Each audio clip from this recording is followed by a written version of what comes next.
আসসালামু আলাইকুম, welcome back to my channel. আজকে তৈরি করব সহজ রেসিপিতে বাঁধাকপির ভাজি।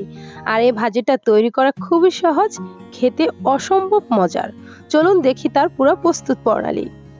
আজকের এই বাঁধাকপি ভাজিটা করার জন্য প্রথমে চুলায় একটা প্যান বসিয়ে অল্প পরিমাণে তেল দিয়ে দিলাম এখানে পেঁয়াজ কুচি আর রসুন কুচি, আর দিয়ে দিলাম কাঁচামরিচ কুচি।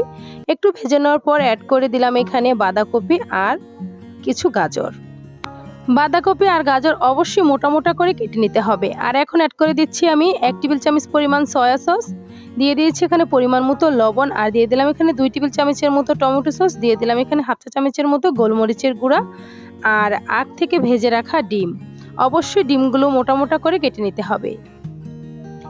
সবকিছু দেওয়ার পর আমি 2 মিনিটের মতো ভেজে নিয়েছি। চুলার আঁচটা ফুল বাড়িয়ে ভাজি কিন্তু হয়ে গেছে। আর এখন অ্যাড করে দিলাম পরিমাণ মতো কিছু ধনেপাতা কুচি।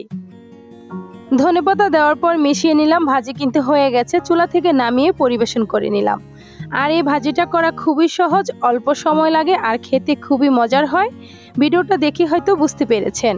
আর যারা এতক্ষণ আমার সঙ্গে ভিডিওটা দেখেছেন তাদেরকে অসংখ্য ধন্যবাদ। আজ এ পর্যন্তই, আবার দেখা হবে অনলাইনে নতুন কোনো রেসিপিতে।